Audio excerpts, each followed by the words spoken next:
எப்படி இருக்குது களம்? இப்போ உங்களை நாங்கள் கொடைக்கானல்ல சந்திச்சுட்டு இருக்கோம். ஸோ பழனியில் எப்படி இருக்குது, கொடைக்கானல்ல எப்படி இருக்கு? களம் அதாவது மிகைப்படுத்தி பேசல, எளிமையா சொல்றேன். களம் நிலவரம்னு பாத்தீங்கன்னா, சட்டமன்றனுடைய பணி என்ன சார்? அதுக்கு பதில் சொல்லுங்க. சட்டமன்றனுடைய பணி என்ன? அந்த மண்ணை சேர்ந்தவனா இருக்கும், அந்த மண்ணை பற்றி தெரிந்தவனாக இருக்க வேண்டும். அந்த மண்ணுக்கு பணி செய்யக்கூடிய ஆள் தானே சட்டமன்றத்துக்கு வரணும். நீ கடமைக்காக திண்டுக்கல்னு ஒரு தோழர் ஒன்று போட்டா, அம்மா தூரத்திலிருந்து ரசித்தார்கள். அம்மா என்னென்ன செய்யறாங்கன்னு யோசிப்போம். ஒரு அட்மினிஸ்ட்ரேஷன் பவர்னா என்ன, ஒரு அட்மினிஸ்ட்ரேஷன் எப்படி செய்யணும், ஒரு ஆளுமை. ஸோ ஒரு சட்டமன்ற உறுப்பினராக உங்களுக்கு ஒரு வாய்ப்பு கொடுக்கப்பட்டால் இதை எல்லாத்தையுமே கண்டிப்பா சரி பண்ணிட முடியும். ஏன்னா எனக்கு என்ன தெரியும் இருக்குன்னா, இன்னைக்கு அதே தகுதியெல்லாம் திருப்பி வரும்னு மக்கள் பேசுறாங்க. எடப்பாடியார் வந்து பாத்தீங்கன்னா பெருசா வந்து அவர் பிஹெச்டி பண்ணல, டாக்டரேட் பண்ணல. ஆனால் 10 ஆண்டு காலம் நீங்கள் வச்சிருந்தீர்கள். 10 ஆண்டு காலம் உங்கள்கிட்ட தானே இருந்துச்சு. நாங்க சொல்லல சார், நாங்க வந்து எங்க கட்சி சார்பாக அரசியலே பேசல, களம் சொல்லுகிறது. கடந்த ஆட்சியாளரோட நாம் சிறப்பாக செய்வோம்னு நம்ம ஆட்சியாளர் மேல நம்பிக்கை வந்துருச்சு, எடப்பாடியார் மேல நம்பிக்கை வந்துருச்சு. இன்னொன்னு பாரத பிரதமர் மோடி மேல ரொம்ப நம்பிக்கை வச்சிருக்காங்க. மோடியும் எடப்பாடி ஒன்றாக இணைந்தால் எல்லா திட்டங்களும் சரியாக செயல்படுத்தப்படும். என்னை பத்தி சொல்லணும்னா, சின்ன வயசுல இருந்து ஒரு தேர்தல் களத்துல இருக்கேன். ஓகே, எனக்கு 10 வயசா இருக்கும் போது முதல் தேர்தல் களத்துல கார்ல போனாங்க. 77 என்ன 77 ஒட்டஞ்சத்திரத்துல. எம்ஜிஆர்லாம் பார்த்துருக்கீங்க? நான் நிறைய வாட்டி பார்த்துருக்கேன், ஒரு மடியில் உட்கார்ந்துருக்கேன். அனைத்து இந்திய அண்ணா திராவிட முன்னேற்ற கழகத்தின் மாநில எம்ஜிஆர் இளைஞர் அணி மாநில துணை செயலாளர் மற்றும் பழனி சட்டமன்ற தொகுதியின் அனைத்து இந்திய அண்ணா திராவிட முன்னேற்ற கழகத்தின் வேட்பாளர் திரு ரவி மனோகர் அவர்கள். சார் வணக்கம். வணக்கம் சார், எப்படி இருக்கீங்க? நல்லா இருக்கேன் சார். ஒரு நீண்ட ஒரு பிரச்சாரம், அதற்கு பிறகான ஒரு இரவுல உங்களை பிடிச்சு உட்கார வச்சிருக்கோம். ஒரு டயர்டான ஒரு டேன்னு நினைக்கிறேன். தொகுதி முழுக்க அப்படி இல்லையா? உங்களோட பேசுற வாய்ப்பு கிடைச்சி பெரிய விஷயம் நினைக்கிறேன். கடமை இல்லையா, எலெக்ஷன் டைம், தேர்தல் டைம் இது. அதனால உங்கள் மூலம் எங்களுடைய விருப்பங்களை சொல்றதுல உண்மையில பெருமையா இருக்கு, மகிழ்ச்சியா இருக்கு. ரொம்ப சந்தோஷம் சார். எப்படி இருக்குது களம்? இப்போ உங்களை நாங்கள் கொடைக்கானல்ல சந்திச்சுட்டு இருக்கோம். பழனியில எப்படி இருக்குது, கொடைக்கானல்ல எப்படி இருக்கு களம்? அதாவது மிகைப்படுத்தி பேசல, எளிமையா சொல்றேன். களம் நிலவரம்னு பாத்தீங்கன்னா, நாங்க வந்து மீடியா வச்சோ இல்ல சர்வே எடுத்தோ பேசல. களத்தில் நேராக வாக்காளர்களை சந்திக்கிறோம். யார் வாக்காளர்னா, பழனி சட்டமன்ற தொகுதி பொறுத்த வரைக்கும் எல்லா கிளாஸ் வாக்காளர் இருக்காங்க. மலைவாழ் மக்கள் இருக்கிறாங்க, கீழே நகர்வாழ் மக்கள் இருக்கிறாங்க, இடைப்பட்ட மக்கள் இருக்கிறாங்க, வியாபாரிகள் இருக்காங்க, விவசாயிகள் இருக்காங்க. இதுதான் பாப்புலேஷன் சொல்ல முடியாது. பழனி சட்டமன்ற தொகுதி எல்லாம் கலந்துருக்காங்க. சரி, எல்லா தரப்பு மக்களையும் சந்திச்சாச்சு. எல்லா தரப்புடைய மக்களுடைய ஒரே பார்வை என்ன பார்வைனா, கடந்த 5 ஆண்டுகளாக அவங்களுக்கு சரிவர திட்டங்கள் போய் சேரவில்லை. அவங்களை அன்றாட தேவை, பேசிக் நெசசிட்டி ஃபில்ஃபில் ஆகணும்னு நினைக்கிறாங்க. குறிப்பிட்டு சொல்லணும்னா, கடந்த முறை நடந்த ஆட்சியாளர் நான் குறை சொல்லலை, ஆட்சி நடந்த விதத்தை அவங்க சொல்றாங்க. எப்படி சொல்றாங்கன்னா, ஒரு தாலுகா வைஸ் போனால் வேலை கிடைக்கிறது இல்லை. இன்னைக்கு ஒரு உதாரணம், இப்போ கடைசியா பிரச்சாரம் முடிக்கும்போது ஒரு முதியோர்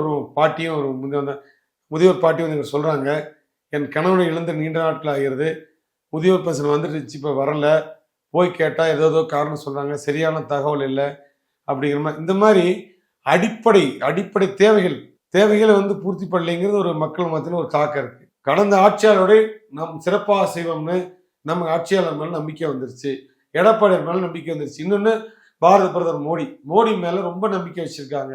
மோடியும் எடப்பாடி ஒன்றாக இணைந்தால் எல்லா திட்டங்களும் சரியாக செயல்படுத்தப்படும். இங்கே எடப்பாடியார் என்னென்ன திட்டங்கள் சொல்லியிருக்காரோ, தேர்தலுக்கு சொல்லியிருக்காரோ, அதுக்கெல்லாம் தேவையான உதவிகள் மத்திய அரசு நமக்கு வழங்கும். மத்திய அரசும் மாநில அரசும் கூட்டாக சென்று மக்கள் நலனுக்காக போராடும். இந்த நேர்காணல் வந்து உங்களை பத்தின ஒரு நீண்ட பதிவாக, உங்களுடைய அரசியல், உங்களுடைய குடும்பம், உங்களுடைய ஒட்டுமொத்த ஜேர்னியும் ஒரு பதிவாக்கலாம் அப்படிங்கிறது தான் என்னுடைய ஆசை. உங்களுடைய நேரத்தை நான் அதுக்காக எடுத்துக்கிறேன். ரவி மனோகரன் யார் அப்படின்னா, எங்கிருந்து உங்களுடைய அந்த வாழ்க்கை பயணத்தை தொடங்குவீங்க? உங்களுடைய ஃபேமிலி பத்தி சொல்ல முடியும்? என்னுடைய பிறப்பு பழனியில் பிறந்தவன். கல்வி எல்லாமே பழனியில் தான் படித்தேன். பழனியில் எஜுகேஷன் வந்துச்சு. டிப்ளமோ முடித்தேன் பழனியில். அப்பா வந்து வழக்கறிஞர், உச்சநீதிமன்றத்தில் வழக்கறிஞராக இருந்தாங்க. பள்ளியில் ப்ராக்டிஸ் பண்ணாங்க, மெட்ராஸ் சென்னைன்னு ப்ராக்டிஸ் பண்ணாங்க. மோகன்குமார் வந்து ஜூனியராக இருந்தார் அப்பா ரொம்ப வருஷம். ஓகே. கே ராமச்சந்திரன் இருந்தாங்க. அப்புறம் தனியாக ஆரம்பிச்சு தனியாக ப்ராக்டிஸ் பண்ணாங்க. அப்பாவோட பேருங்க? கே குப்புசாமி அப்பா பேரு. அப்பா வந்து அதிமுகல இருந்தாங்க? ஆமாம், அப்பா வந்து பிறவியிலே வந்து திராவிட முன்னேற்ற கழகத்தில் இருந்தாங்க. ஓகே. தலைவர் மேல அதிக பற்று இருந்ததுனால, புரட்சி தலைவர் இருந்ததுனால 72 தலைவர் பிரிஞ்சு வெளியே வந்தோடனே அப்பா வெளியே வந்துடுறாங்க. அப்பா வந்து நகர்மன்றத்தில் ஒரு வைஸ் சேர்மன் ஒரு 7 ஆண்டு காலம் இருந்தாங்க. அப்புறம் தலைவரோட சேர்ந்து பயணிக்க ஆரம்பிச்சோன்னே 77 வந்து அப்பாவுக்கு ஒட்டஞ்சத்திரம் சட்டமன்றத்தில் வாய்ப்பு கொடுக்கப்படும். ஏன்னா பள்ளி வந்து ஒரு ரிசர்வ் தொகுதி. ஓகே. இப்போதான் பள்ளி மாறி இருக்கு 2011. அது வரைக்கும் ரிசர்வ் தொகுதியாக ஒட்டஞ்சத்திரத்தில் போட்டிட்டு வெற்றி பெற்றுவாங்க. முதல்ல தோல்வி அடைஞ்சிட்டாங்க. அப்புறம் 80ல் வெற்றி அடைஞ்சாங்க, 85 வெற்றி அடைஞ்சாங்க. ஓ, ஸோ உங்க அப்பாவும் சட்டமன்ற உறுப்பினர் இருந்தாங்க. ஓகே. மாவட்ட செயலாளர் இருந்தாங்க அப்பா. அதனால தலைவரோட ரொம்ப நெருக்கமா பயணிக்க பரம்பரையாகவே ஒரு எல்லாமே நாங்க எல்லாருமே வந்து என்னை பத்தி சொல்லணும்னா சின்ன வயசுல இருந்து ஒரு தேர்தல் களத்துல இருக்கேன். ஓகே. எனக்கு 10 வயசா இருக்கும் போதே முதல் தேர்தல் களத்துல கார்ல போனாங்க 77. என்ன 77 ஒட்டஞ்சத்திரத்துல. எம்ஜிஆர் எல்லாம் பாத்திருக்கீங்க? நான் நிறைய வாட்டி பாத்திருக்கேன். அவர் மடியில் உட்கார்ந்துருக்கேன். அப்படியா? அவர் கூட பயணிச்சிருக்கோம். ஏன்னா அப்பா 2 முறை சட்டமன்றம் வந்தப்போ இந்த பெட்டிஷன் கமிட்டி அந்த மாதிரி எஸ்டிமேட் கமிட்டி அப்பா வந்து என்கோவர் சேர்மனா இருந்தாங்க. அதனால அடிக்கடி புரட்சித் தலைவர் நேரில் பார்க்கும் பாக்கியம் கிடைச்சது. நிறைய வெளியெல்லாம் போகும்போது கூப்பிடாங்க. புரட்சித் தலைவர் எல்லா ஃபேமிலியாக கூப்பிடுவார். ஒரு சட்டமன்ற உறுப்பினர் ஃபேமிலியாக கூப்பிட்டு உட்கார வச்சு உணவளிச்சு அவங்கள அம்மாவெல்லாம் கூப்பிட்டு கேட்பார், என்ன ஒழுங்கா வச்சிருக்கான உன்னைய, நல்லா பார்த்துக்கிறானா குப்சாமி அப்படின்னு அம்மா கேட்பார். உரிமையாக கேட்பாரு. இவன் என்ன படிக்கிறான், இது என்ன படிக்குன்னு கேட்டு மடியில் உட்கார வச்சு சின்ன வயசுல எடுத்த ஃபோட்டோலாம் இருக்கு. அவர் கூட எடுத்த ஃபோட்டோ இருக்கு. ஓகே. தலைவர் வந்து அதாவது நிறைய வாரி தலைவரை பார்த்துருக்கேன். தலைவர் வீட்டுக்கு வந்திருக்காரு. அப்பா எம்எல்ஏ இருக்கும்போது பிரச்சாரம் வீட்டுக்கு வந்துட்டு போயிருக்காங்க தலைவர். ஓகே. ஸோ எம்ஜிஆர் அப்படிங்கிறவர் இன்னைக்கு நிறைய பேருக்கு மேபி இந்த வீடியோவை வேறு யூடியூப்ல சோஷியல் மீடியாவில் இன்ஸ்டாகிராம்ல பார்க்குற நிறைய பேருக்கு அவருடைய அந்த ஒரு பெருமை அப்படிங்கிறது ஒரு சில செய்திகள் வழியாக தான் கேள்விப்பட்டிருப்போம். ஸோ நீங்க சொல்றதெல்லாம் வச்சு பார்க்கும்போது ஒரு விஷயம் சொல்றீங்க என்னன்னா ஒவ்வொரு சட்டமன்ற உறுப்பினரையும் வீட்டுக்கு கூப்பிட்டு சாப்பிட வச்சு. ஆமா ஆமா. அவங்க குடும்பத்தை பற்றி விசாரிப்பார். அம்மா கூப்பிட்டு கேட்பார். ஓகே. நல்லா வச்சிருக்கான பிரியா கேட்பார், நல்லா வச்சிருக்கான குப்சாமி. நீங்க மடியில எல்லாம் உட்காந்துருக்கீங்க. அப்பா கூப்பிட்டு மடியில உட்கார வச்சு போட்டோ எடுத்து சொல்லுவார். அந்த மெமரிஸ் உங்களுக்கு வாழ்க்கையில மறக்க முடியாத விஷயம் இல்ல. அவரோட போட்டோ எடுத்துட்டு எல்லாம் அப்படியே செக்கச்செடியே மூஞ்சி பார்த்தாலே அவ்வளவு அழகா இருப்பாரு பாக்குறதுக்கு. நல்லா முதுகுல எல்லாம் தட்டி கொடுத்து ஒரு ரெண்டு வாட்டி ஒரு மடியில் உட்காந்துருக்கேன். நிறைய வாட்டி பக்கத்துல நின்றுருக்கேன்.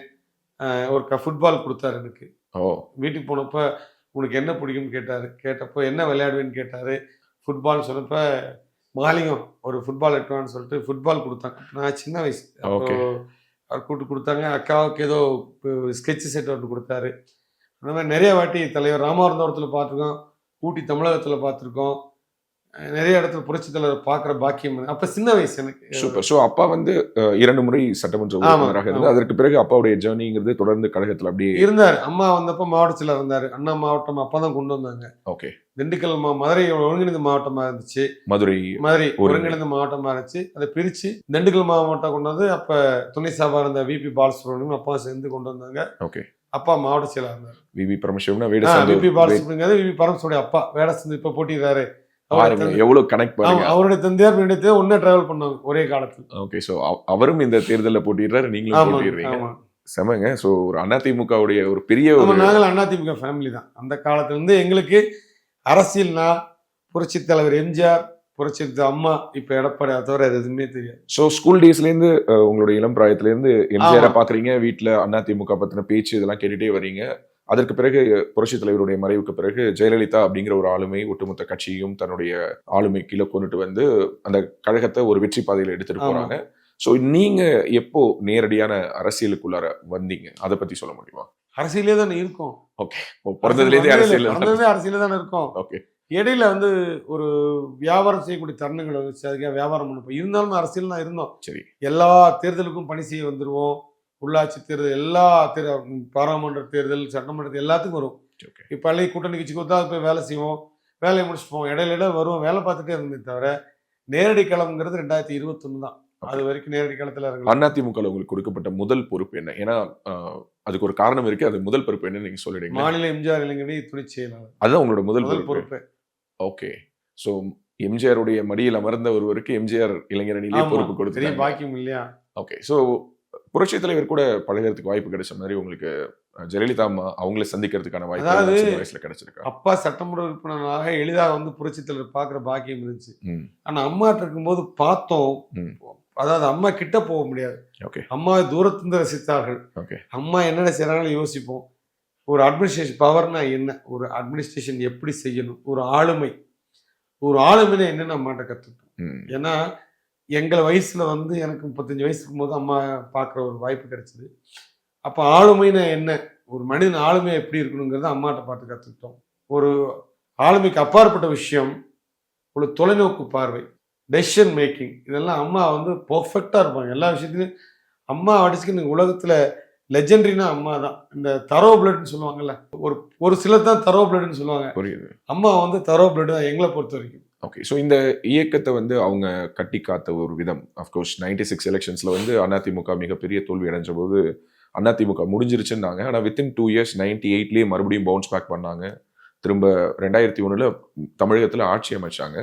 அவங்களுடைய மெமரிஸை நீங்கள் மீட்டு பார்க்கும்போது ஜெயலலிதா அவர்களுடைய வாழ்க்கையை சம்மரி பண்ணி இந்த ஒரு விஷயத்துல அவங்க ரொம்ப ஸ்பெஷல் அல்லது இந்த ஒரு தருணம் அப்படின்னு ஏதாவது ஒரு விஷயத்த 3 வி சொல்லலாமே. ப்ளீஸ் சொல்லுங்க. விக்டரிங்கிறது, விக்டரிக்கு முதல் எழுத்து வி. அம்மா 3 வி பண்ணாங்க. 1 வி வந்து வீரப்பன் சாப்டர் ஒரு பெரிய கதை ஓடி இருந்துச்சு, அதை க்ளோஸ் பண்ணாங்க. ஓகே. அப்போ அந்த வீடியோ பைரசின்னு ஒரு செல்லை கொண்டு வந்தாங்க. Yeah exactly. நிறைய அந்த திருட்டு விசிலாம் வந்துச்சு. அப்புறம் வந்து அந்த விஜயகுமார் ஒரு கேரக்டர் உள்ள எடுத்துட்டு வந்தாங்க. விஜயகுமார்னு ஒரு போலீஸ் ஆஃபீஸர் கொண்டு வந்து அவரை வச்சு நிறைய இந்த மெட்ராஸ் ரவுடிகள் எல்லாம் அடக்குனது, நிறைய சொல்ல போனா வீரப்பனுடைய சிறப்பு அதிரடிப்படையே அவர் விஜயகுமார். அதான் இந்த 3 வீன்னு சொன்னா அது 3 வீல வந்துருது. அது ஒரு பெரிய உதாரணம். அம்மாவுடைய ரெக்கார்ட் பிரேக் இது வரைக்கும் யாருமே பண்ண முடியாது. 2வது, இன்னைக்கு இருக்க பாரதம் பிரதமர் அம்மா அதிகமாக மதிப்பு கொண்டவர். அம்மாவை நேராக அந்த இல்லத்தில் சென்று சந்தித்து அம்மா என்னை சிறந்த விட சிறந்த ஆளுநர்னு சொன்னாங்களா இல்லையா? அம்மா வந்து பார்த்துட்டு சொல்லிட்டு போனாங்க. அம்மா எல்லா இடத்துலையுமே வந்து எந்த இடத்துலையும் தொய்வு இல்லை. அதாவது அம்மாவுடைய ஆட்சி காலத்தை பார்த்தீங்கன்னா எதுலையுமே தொய்வு இல்லை. எல்லாமே ஒருபடி மேலே போயிட்டு தான் இருந்துச்சு. அம்மா ஒரு விஷயம் நீங்க சொன்னாங்க. அப்போ விஜயகாந்த் சார் எதிர்கட்சி தலைவராக இருந்தப்போ சட்டசபையில் வந்து ஒரு கேள்வி கேட்கிறார். எல்லாம் அந்த இடைத்தேர்தலில் பூரா ஆளுங்கட்சி தான் ஜெயிக்கும், நீங்க வேணா தனியா வந்து இல்லைங்கன்னு சொன்ன. அப்ப அம்மா எந்திரிச்சு பதில் சொல்றாங்க, பால் விலையை உயர்த்தி விட்டோம், பஸ் கட்டணத்தை உயர்த்தி விட்டோம், வேற 2-3 வரிகளை உயர்த்திட்டோம், இப்போ நாங்க நிக்கிறோம், நீங்க தனியா வந்து நில்லுங்க, தைரியம் இருந்தா மோதி பாருங்கன்னு சொன்னாங்க. அதெல்லாம் அந்த ஆளுமையெல்லாம் இன்னைக்கு வரைக்கும் யாருக்குமே கிடையாது. சங்கரங்கோவில் இடைத்தேர்தல் அம்மா வந்து அம்மாவுக்கு யாருமே நீங்க சொல்லலாமே, அம்மா எதிர்த்து யார் இது வரைக்கும் ஜெயிச்சிருக்காருன்னு சொல்லவே முடியாது. அரசியல் களம் வேற, தேர்தல் களம்ங்கிறது அரசியல் களம்ங்கிறது கூட்டணி பலத்தில் திராவிட முன்னேற்ற ஆட்சிக்கு வந்துச்சு. இன்னைக்கு அம்மா உயிரோடு இருந்தாங்கன்னா 77 கையில எடுத்த புரட்சி தலைவர் மறை வரைக்கும் திராவிட முன்னேற்றம் அமைதியாக தான் இருந்துச்சு. அதே மாதிரி 2010 அம்மா கையில் எடுத்தாங்க. இன்னைக்கு அம்மா உயிரோடு இருந்தால் இன்னைக்கு அம்மா தான் முதலமைச்சர். எல்லாம் எங்கெல்லாம் பெரிய வருத்தம். அம்மா முதலமைச்சராக இருக்கும்போது அந்த சட்டசபையில் அவங்களோட பயணிக்கிற வாய்ப்பு இல்லைங்கிற ஒரு பெரிய குறை தான். மனசுக்குள்ள நிறைஞ்சிருக்காங்க. அம்மா பற்றி சொன்னா நிறைய இன்னைக்கு பெண்கள் சொன்னாங்க, தம்பி அந்த அம்மா மாதிரி ஆட்சி செய்யுங்கிறாங்க. ஓகே. அந்த அம்மா மாதிரி ஆட்சி, அதுக்கு என்ன அர்த்தம்னு தெரியல. ஜெயலலிதா எப்படி இருந்தவங்களோ அதே மாதிரி ஆட்சி செய்ய இன்னைக்கு பெண்கள்லாம் கேட்டுக்கிறாங்க. ஓகே. ஸோ இப்படியான ஒரு ஜேர்னில நீங்க முதலாக தேர்தலில் களம் கண்டதுங்கிறது 2021. ஓகே. ஸோ அந்த தேர்தல் களம் எப்படி இருந்தது? ஏன்னா நீங்க ஒரு பாரம்பரியமான ஒரு அரசியல் பின்னணி கொண்ட ஒரு குடும்பத்திலேருந்து வந்திருக்கீங்க. அப்படி இருந்தும் அந்த 2021 வந்து உங்களுக்கு இல்லை, அதில் என்ன காரணம்னா அறிமுக வேட்பாளர். ஓகே. அறிமுக வேட்பாளர் அப்போ வந்து களம் வந்து 10 ஆண்டு காலம் அதிமுக ஆட்சி இருந்ததுனால திமுக ஆட்சி வந்து அடுத்து ஒரு மக்களை வாய்ப்பு கொடுக்கணும்னு நினைச்சாங்களோ என்னன்னு தெரியல. பழனி தொகுதி பொறுத்த வரைக்கும் அவர் ஏற்கனவே சட்டமன்ற உறுப்பினர் இருந்தார். அவர் வந்து 2011 தோல்வி அடைகிறாரு, 2014 வெற்றி அடைஞ்சிடறாரு. களம் அவருக்கு ரொம்ப சாதகமாக இருந்துச்சு. அவர் மாவட்ட செயலாளர், அவங்க அப்பா அமைச்சராக இருந்தவர். அவருக்கு எல்லாமே வலிமையாக இருந்துச்சு. எங்கள் கட்சியில் அப்போ வலிமையாக இல்லை. ஏன்னா 2005 வருஷம் எதிர்கட்சியாக இருந்துட்டோம். கொஞ்சம் எல்லாமே நிர்வாகிகளும் சோர்வாக இருந்தாங்க. என்னால் அதை வேகத்தை ஈடுகட்ட முடியல. ஓகே. பொதுவாக ஏன் இந்த கேள்வி கேட்டேன்னா, பழனி வந்து உங்களுடைய சொந்த ஊர். நீங்கள் வந்து ஒரு வகையில் இந்த மண்ணின் மைந்தன். பழனியில் தொடர்ந்து சட்டமன்ற உறுப்பினர்களாக இருந்தவங்க வந்து பார்த்தீங்கன்னா வெளியூர்காரங்களை தான் மக்கள் தேர்ந்தெடுத்திருக்கிறாங்க. போன முறை உங்களுக்கு இந்த தொகுதி வந்து ஒர்க் அவுட் ஆகலை, கை கொடுக்கலை. அதுக்கு பல்வேறு காரணங்கள் இருக்கலாம். வெற்றி தோல்விகள் அரசியல் வாழ்க்கையில் சகஜம் அப்படின்னாலும் மறுபடியும் 2026 நீங்கள் அதே தொகுதியை கேட்டு வாங்குறீங்க. அந்த அளவுக்கு உங்களுக்கு பழனி தொகுதி மேலே என்ன ஒரு காதல்? இது வந்து அரசியலுக்கு அப்பாற்பட்டு பார்க்குறோம். அரசியலை நான் இந்த சட்டமன்ற தேர்தலுக்கு அரசியலாகவே பார்க்கல. பழனிக்கு வந்து உலகத்தில் பழனி தெரியாது ஊர், ஒட்டஞ்சந்திரனா கூட தெரியாது, தாராபுரம்னா தெரியாது, பேச்சு சொல்ல தெரியும். உலகத்தில் அமெரிக்காவில் போய் இறனா கூட நீங்கள் 5 லட்ச ரூபாய்க்கு ஒரு காசு கொடுத்தா கூட சந்தோஷப்பட மாட்டான். ஒரு பஞ்சாமிரம் டன்னு விபூதி பாக்கெட் எடுத்து வச்சா உங்களுக்கு அந்த வீட்டில் அவ்வளோ மரியாதை இருக்கும். அவ்வளோ புகழ்பெற்ற புனித ஸ்தலம் பழனி. 2வது கொடைக்கானல் சுற்றுலாத்தலம். சுற்றுலாத்தலம்னா இன்னைக்கு தான் வந்து நிறைய இடம் வந்துருச்சு. நீங்க நானும் சின்ன பையனா இருந்த காலத்துல 2 ஊர் தான் இருந்துச்சு. ஊட்டி இல்லைன்னா கொடைக்கானல். கொடைக்கானல். ஊட்டியாவது வந்து வசதியானவங்க போறவங்க, எக்ஸாக்ட்லி. கொடைக்கானல் வந்து நடுத்தர நார்மல் மக்கள். போய் வரலாம் அப்படிங்கிற ஒரு இது இருந்துச்சு. இந்த மாதிரி பிரசித்தி பெற்ற தலம், புனித ஸ்தலம், சுற்றுலாத்தலம் 2 இருக்கு. ஆனா அடிப்படை வசதின்னு பார்த்தீங்கன்னா எதுவுமே கிடையாது. ம். மற்ற எல்லா சுற்றுலாத்தலத்துக்கும் 2 எக்ஸிட் இருக்கு, 3 எக்ஸிட் இருக்கு. ஊட்டிக்கு எடுத்தீங்கன்னா 4 எக்ஸிட் இருக்கும், வால்பாறைக்கு 2 எக்ஸிட் இருக்கும், மூணாருக்கு 2 எக்ஸிட் இருக்கு. எனக்கு தெரிஞ்செல்லாம் சொல்றேன். அதே மாதிரி கொடைக்கானலுக்கு பார்த்தீங்கன்னா ஒரே ஒரு எக்ஸிட், ஒரே ஒரு என்ட்ரி தான். ஓகே. நீங்க இப்போ பெருமாள் மலை தாண்டிட்டீங்கன்னா, பெருமாள் மலை இந்த பக்கம் இருக்க கிளாவரை கூக்கால், அதாவது கேரளா பார்டர் சொல்றோம், 3 மணி நேரம் அங்கிருந்து போறது. இங்க வாழக்கூடிய ஒரு 60,000 பொதுமக்களுக்கு வாழ்வாதாரத்துக்கு ஒரே எக்ஸிட், ஒரே என்ட்ரி தான். ஓகே. அதனால இது ஒரு பெரிய மன உளைச்சல் எல்லாத்துக்குமே. புறவழிச்சாலை அமைச்சிருக்கலாம், புறவழிச்சாலை அமைக்கிறதுக்கான வாய்ப்பு கொடுக்கப்படவில்லை. ஒன்று, 10 வருஷத்துக்கு முன்னாடி இந்த டிராஃபிக் கிடையாது, இவ்வளவு பாப்புலேஷன் கிடையாது. இந்த 10 ஆண்டுகளாக கொஞ்சம் கொஞ்சமாக கூடி பாப்புலேஷன் கூடிருச்சு, டிராஃபிக் கூடிருச்சு. ஆனால் அதே ரோடு வசதியாப்பல் செய்யப்படல. இன்னைக்கு இருக்க கொடைக்கானலில் லேக்கை சுற்றி ஒரு 1000 கார் நிற்க வைக்கலாம். ஒரு பேச்சுக்கு சொல்கிறேன், ஒரு 1000 கார் நிற்க வைக்கலாம். அது நெருக்கடி தான் நிற்க வைக்க முடியும். எனக்கு 1000 சரியா தெரியாது, அது பகுதி கூட நிற்க வைக்கலாம். ஏன்னா ஒரு 5.5 கிலோமீட்டர் சுற்றுலாவில் அந்த லேக் இருக்கனால அங்கங்கே நிற்க வச்சா ஒரு 500 கார் நிற்க வைக்கலாம்னு வச்சுக்கோங்க. ஆனால் ஒரு மணி நேரத்துக்கு கொடைக்கானல் வரக்கூடிய கார் எண்ணிக்கை 1000ங்களை தாண்டி போய் கொண்டு இருக்கிறது இந்த வலுவான சீசன் நேரத்தில். பார்க்கிங் கிடையாது. வர்றவன் அங்கிருந்து ஒரு கார் எடுத்துட்டு வர்றான், 20,000 செலவு பண்ணிட்டு வர்றான், 20,000 ரூம் போடுறான், ஃபேமிலி கூட நிற்கணும்னு நினைக்கிறான்.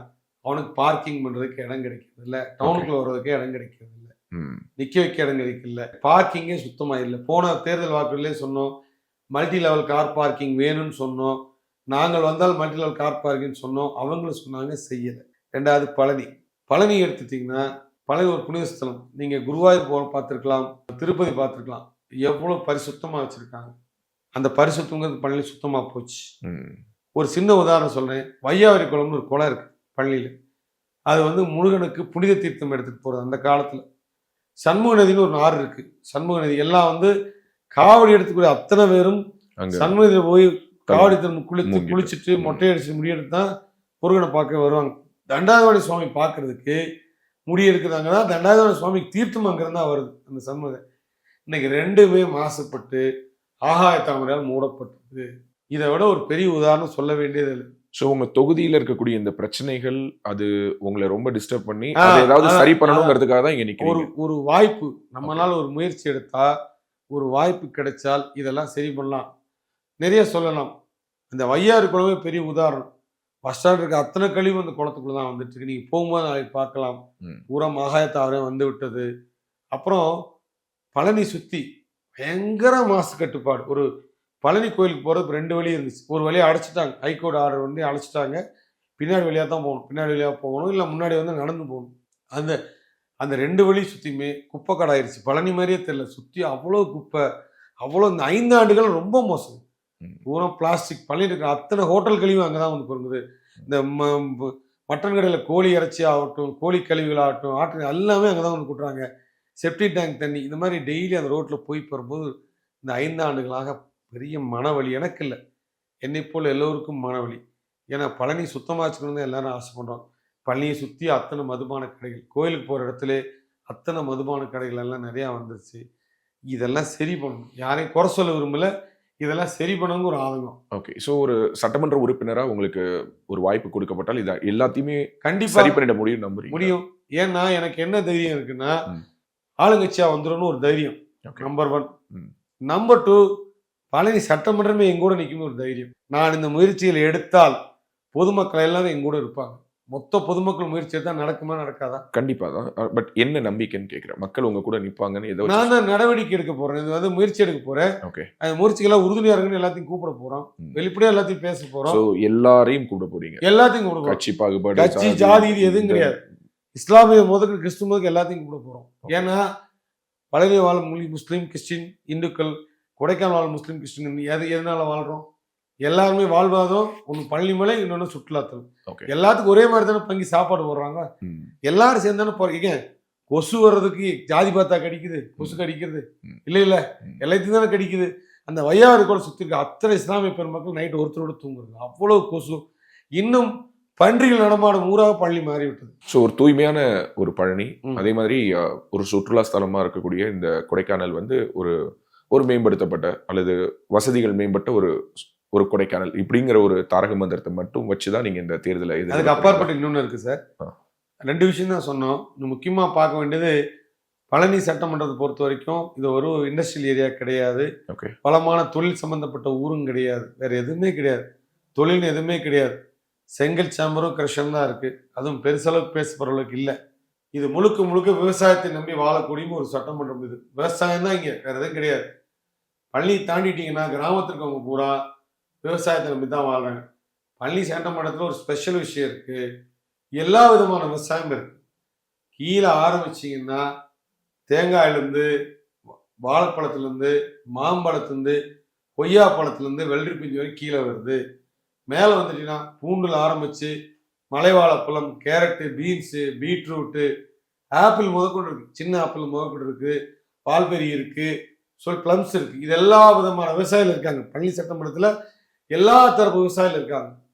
எல்லா தரப்பு விவசாயிகளும் நம்பி செய்கிற ஒரே வந்து அவங்க சாப்பிட்றது எல்லாம் அவங்க வாழ்வாதாரம் எல்லாமே இந்த விவசாயத்தை நம்பி தான். வேறு எதுவுமே கிடையாது. 2 தொழிற்சாலை இருந்துச்சு. இந்த 2 தொழிற்சாலை மூடிட்டாங்க. பிரச்சனை ஆகி ஆலையை நூல் மில்லு தான் மூடிட்டாங்க. எங்களுக்கு பெருசாக பேசுறதுக்கு ஒன்றும் இல்லை. கோழி பண்ணைகள் கொஞ்சம் கொஞ்சம் இருக்குது. இண்டஸ்ட்ரின்னு சொல்கிறதுக்கு எதுவுமே செப்கார்ட் கிடையாது. எதுவுமே கிடையாது. இது வரைக்கும் யாரும் இது கொண்டு வரல. விவசாயத்தை நம்பி தான் இருக்கு. இதில் விவசாயத்தில் என்னென்னா மிகப்பெரிய பாதிப்பு. தயவுசெய்து நீங்கள் எல்லாத்துக்கும் எடுத்து சொல்லுங்கள் மீடியாவில். கொய்யாப்பழமும் இருக்குது. ஆயக்குடினாலே உலக அளவு தெரிஞ்சது கொய்யாப்பழம் தான். கொய்யாப்பழம் வெள்ளரி பிஞ்சும் தான். மாம்பழம்னாலும் பழனி தான். தேங்காய்னாலும் பழனி தான். பொள்ளாச்சி பழனிலாம் நாங்கள் எல்லாம் எதுக்குமே சரியான விலை கிடைக்கிறது இல்லை. ஒரு விவசாயி கொய்யாப்பழத்தை காட்டு பன்றிகள், யானைகள் எல்லாம் மலை சுற்றி தானே விவசாயம் பண்ணுறோம். வனவிலங்குகளுக்கு பாதுகாப்பு பண்ணி நைட்டு மேலே தூங்காமல் கரண்ட் இருக்கிறது இல்லை. தண்ணி ஓட்டுறதுக்கு மோட்டர் ஓட்டுறதுக்கு தண்ணி இருக்கிறது இல்லை. மழை சரியாக போயிடுறதில்ல. பெரிய போராட்டம் விவசாயிகளுக்கு வாழ்க்கை. அன்றாட வாழ்க்கைக்கு போராடி கஷ்டப்பட்டு 100 கொய்யாப்பழம் வர இடத்துல 50 கொய்யாப்பழம் தான் வருது. அந்த கொய்யாப்பழத்தை அவனே பறித்து கொண்டே மார்க்கெட்டில் விற்கும்போது அதுக்கு அவனுக்கு விலைகள் கிடைக்கிறது இல்லை. என்னன்னு கேட்டால் 1000 கொய்யாப்பழம் மார்க்கெட்டுக்கு வந்துச்சுன்னு வைங்க, உதாரணத்துக்கு சொல்கிறேன். அன்னைக்கு கொய்யாப்பழத்துடைய விலை இறங்குது. 500 பழங்கள் வரும்போது கொய்யாப்பழத்து விலையே ஏறுது. 100 பழங்கள் வரும்போது இன்னும் விலை ஏறுது. ஸோ அன்னைக்கு 100 பழம் கொண்டுறவன் பாக்கி சேலை ஏறுறான். நிறைய கொய்யாப்பழம் வரும்போது தேங்காய்க்கு அதே தான், மாம்பழத்துக்கும் அதே தான். சுவையான மாம்பழம் பழனில் தான், சுவையான கொய்யாப்பழம் பழனி தான். இதுக்கு என்னென்ன போனதான தேர்தல் வாக்கில் என்ன சொன்னோம்னா, குளிர்சாதன கிடங்கு அரசாங்கத்தால் கட்டி கொடுக்கப்பட்டால் விவசாயி அவனுக்கு பணம் தேவைன்னா விற்கலாம் கொண்டே அதில் வச்சிடறான். இப்போ மைனஸில் இருக்கிறதுனால 6 மாதத்துக்கு வந்து கெடாதுன்னு சொல்கிறாங்க. எனக்கு தெரியாது, சயின்டிஃபிக்காக தெரியாது. குறைந்த 2 மாதம் 3 மாதங்களுக்கு கொய்யாப்பழம் கெடாது அப்படிங்கிறாங்க. எனக்கு தெரியல. ஸோ நீங்கள் விலை அதிகம் இல்லாத காலத்தில் கொண்டு அங்கே வச்சிடலாம். விலை வரும்போது கொண்டு வந்து விற்கலாம். அவனோட நிலைமை என்னன்னு கேட்டிங்கன்னா, காலையில் 4 மணிக்கு அவன் எந்திரிச்சு காய பறிச்சுட்டு 7 மணிக்குள்ள மார்க்கெட் போகணும். 9 மணிக்குள்ள ஏலம் முடிஞ்சிடும். தமிழ்நாட்டுக்கு எல்லா கேரளாவிலேருந்து எல்லா வியாபாரியும் வர்றாங்க. அவன் விற்கிறதா விலை. அவன் 100 ரூபாய்க்கு கேட்டால் 100 ரூபாய்க்கு கொடுத்தான். ஏன்னா அவனுக்கு பணம் வேணும் அன்னைக்கு காலையில். இந்த குளிர்சாதனம் கிடங்குறதுன்னா இந்த காலையில் 4 மணிக்கு எந்திரிக்கிறதுல 10 மணிக்கு கொய்யாப்பழத்தை பறிக்கலாம், கொண்டே வச்சுக்கலாம், நாளைக்கு விற்கலாம், நாளான்னைக்கு விற்கலாம். அவனுக்குன்னு ஒரு தனியாக ஏரியா ஒதுக்கிடலாம். அவனுக்கு ஒரு ஸ்டோரேஜ் கொடுத்துட்டா சாவி அவங்ககிட்ட வச்சுக்கலாம்.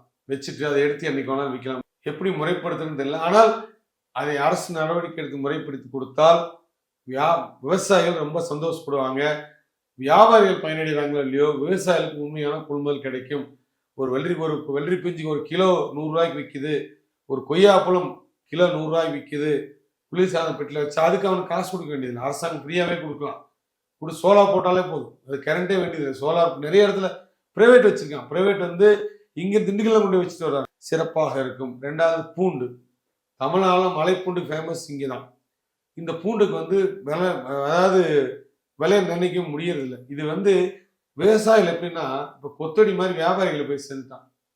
வியாபாரி என்ன தீர்மானிக்கிறானோ அது நம்ம தமிழ்நாட்டில் வர வியாபாரி எல்லா ஊர்லேருந்து வர்றாங்க. மொத்தமாக வந்து வாங்கிட்டு போயிடறாங்க. அவனுக்கு பண கஷ்டம், பணக்கொடுமை. இப்போ மலையில் இருந்தியா இப்போ வெளியே போக முடியாது. காட்டு மாடு, அவ்வளோ காட்டு மாடு இருக்கு. வரும்போது 10 காட்டு மாடு கீழே இருந்துச்சு. அவன் காட்டு மாடு இருந்து காப்பாற்றி, காட்டு பண்டிகையிலேருந்து காப்பாற்றி, மான் கூட்டத்துலேருந்து காப்பாற்றி, இதெல்லாம் காப்பாற்றி இந்த பூண்டு உற்பத்தி வந்தான். கொண்டு வந்து மார்க்கெட்டுக்கு வரும்போது அதுக்கான விலை நிர்ணயிக்கப்பட முடியறதில்லை. விலை நிர்ணயிக்கிற குழு போகணும், கமிட்டி போனதே சொன்னோம். நாங்கள் தேர்தல் அறிக்கையை கொடுத்தோம். இந்த பூண்டு வந்து அரசே வாங்கணும்.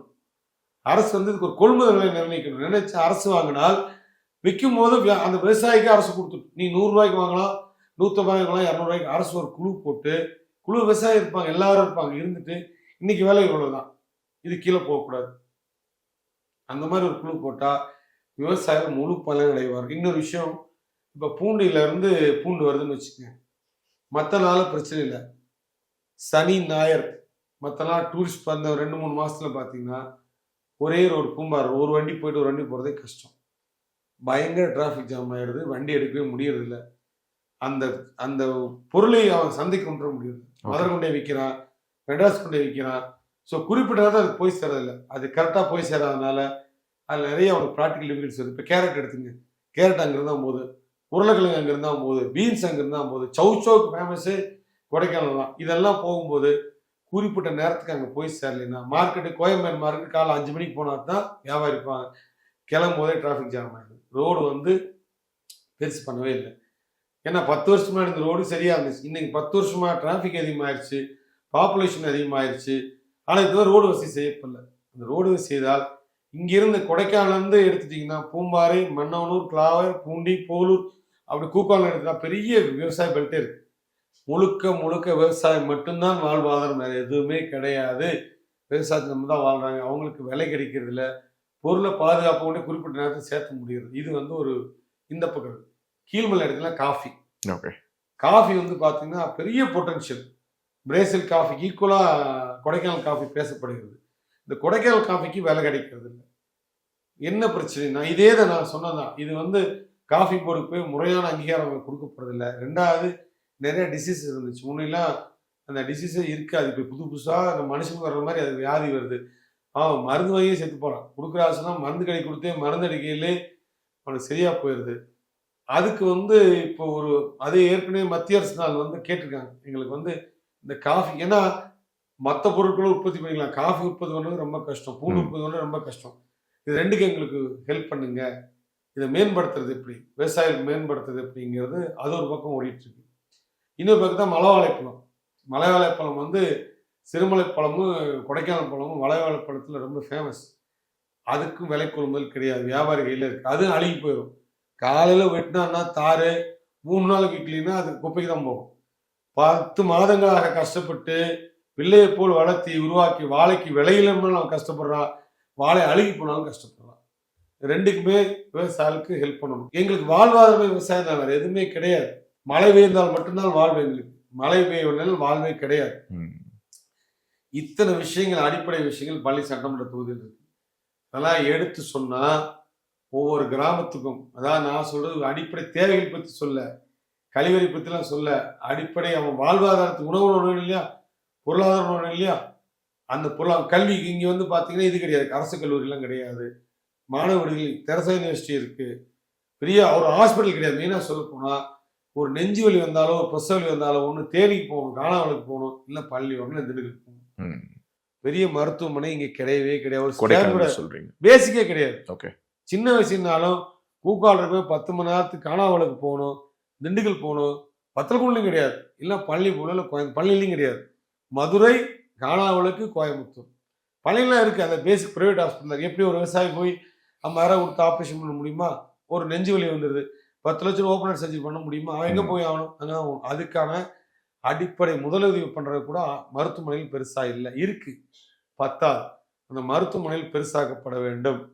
இங்கே ஒரு 66 குடும்பம் இருக்குது, 66 ஜனங்கள் வாழ்கிறாங்க. இந்த 66 ஜனங்களுக்கும் மருத்துவமனை கிடையாது.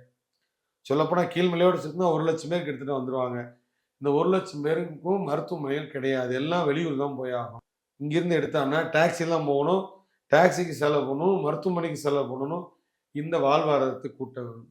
எந்த விதத்தில் பலரையும் கொடைக்கானலும் நாங்கள் கீழே போய் விட்டோம், பள்ளி சட்டமன்ற தொகுதி எந்த இடத்துல நாங்கள் கீழே போயிட்டோம், எல்லாத்திலும் ஒரு பங்கு மேலே தான் இருக்கோம் நாங்கள் அப்படின்னு மக்கள் சொல்கிறாங்க. மக்கள் பேசுறது ஒரு பங்கு மேலே தான் இருக்கும். இன்னைக்கு வரைக்கும் சுற்றுலாத்தலம் வரவங்களுக்கு சந்தோஷம் கொடுத்து அனுப்புகிறோம், சாயமுனை வரவங்களுக்கு நல்லா வந்து வரம் வாங்கி கொடுத்து தான் அனுப்புகிறோம், எல்லாரும் வந்தவங்க சந்தோஷம் சாயம் கொடுத்து தான் போகிறாங்க. ஆனால் நம்ம பள்ளி சுற்றி இருக்க நமக்கு வாழ்வாதாரம் பெருசாக பாதிக்கப்படுகிறது.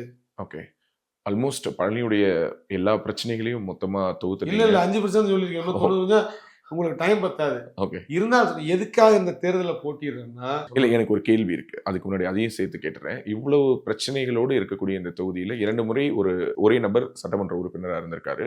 2016லேருந்து 21 வந்து எதிர்க்கட்சி சட்டமன்ற உறுப்பினர். இந்த முறை வந்து ஆளுங்கட்சியினுடைய சட்டமன்ற உறுப்பினரா இருந்தும் அவர் இந்த தொகுதிக்கு எதுவுமே செய்யலையா? இவ்வளவு பிரச்சனைகளும் தீர்க்கப்படாமலே இருக்குதா கடந்த 10 இன்னைக்கு ஆண்டுகளா? வரைக்கும் செய்யல. ஓகே. செய்யலைங்கிறது தான் பிரச்சனை.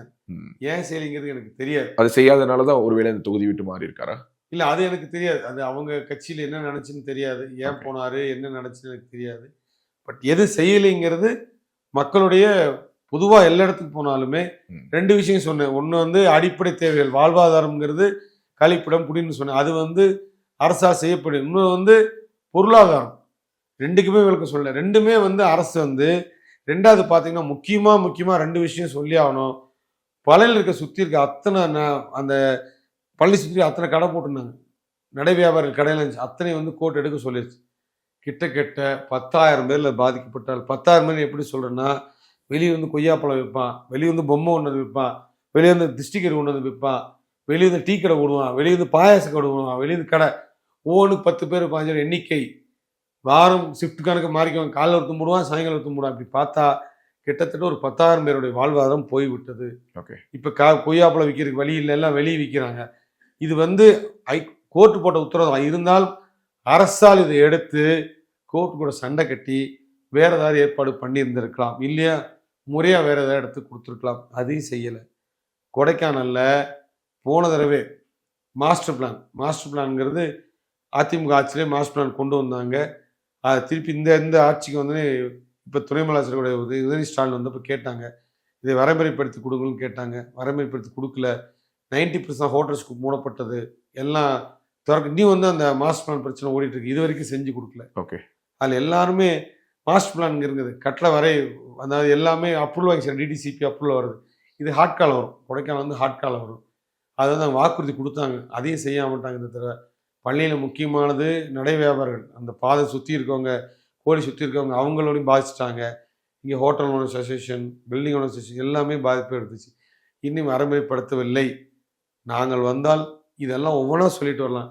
இதெல்லாம் ஒவ்வொரு முயற்சியாக எடுத்து பண்ணாலே எங்களுக்கு 5 வருஷம் பத்தாது. கடந்த முறை ஏன் அவர் பண்ணலைங்கிறது எனக்கு தெரியாது. எல்லா முயற்சி எடுத்தோம். நானும் அமைச்சர்லாம் பார்த்தோம். எல்லா மனு கொடுத்தோம். எல்லா கோரிக்கை வைத்தோம். முறையான ஆவணங்கள் எதுவுமே நடவடிக்கை எடுக்கப்படவில்லை. நீங்கள் பார்த்தீங்கன்னா 5 வருஷத்தில் ஒரு ரெக்கார்டு எடுத்து பாருங்க. எத்தனை அதிகாரிகள் மாற்றப்பட்டிருக்காங்கன்னு எடுத்து பாருங்க. இத்தனை அதிகாரிகள். ஒரு வலுவான கிராமத்தில் ஒரு அதிகாரி குறைந்து 2 ஆண்டு 3 ஆண்டு இருந்தால் தான் உனக்கு பிரச்சனையே தெரியும். ஒரு ஆடியோ வந்து 6 மாதத்துல போகிறது, 1 வருஷத்தில் போகிறது, 8 மாதத்துல போகிறது, ஒரு இன்ஸ்பெக்டர் 1 வருஷத்தில் மாற்றுறது, மேலே இருக்கிற கீழே மாற்றுறது, கீழே இருக்க மேலே மாற்றுறது. ஒரு அரசு அதிகாரி வந்தால் சாதாரண ஒரு ஒரு சிட்டியில் வேலை செய்கிறது வேறு, லைஃப் ஸ்டைல் வேறு. அரசு வரணும் என்னென்னு கேட்டால் சொல்லலாம், மவுண்ட் என்னென்னு கேட்டால் சொல்லலாம். மலைப்பகுதி அப்படி அல்ல. ஒரு அதிகாரி வந்து அந்த மலைப்பகுதி தெரிஞ்சுக்கிறதுக்கு அவனுக்கு 6 மாதம். எந்தெந்த கிராமம் இருக்குது, என்னென்ன இருக்குது, ஒரு ஆடியோவாக போய் பார்த்து தெரியும் போது அடுத்து புதுசு ஒரு ஆள் வந்துடுறாரு. ஓகே. ஒரு அம்மா பெட்டிஷன் கொடுக்குது, ஐயா செஞ்சு நேரில் பார்த்து ஒரு சரி வாமான்னு சொல்கிறார். அடுத்து வரும்போது அவர் இல்லை. அடுத்த ஆடியோ போய் பார்க்குறாங்க. நீ யார்கிட்ட பெட்டிஷன் கொடுத்த? திருப்பி முதலேருந்து ஆரம்பிக்கிறாங்க. திருப்பி 0லேருந்து ஆரம்பித்து வரும்போது அதிகாரி மாற்றப்படுகிறார். அது என்ன காரணம் தெரியல.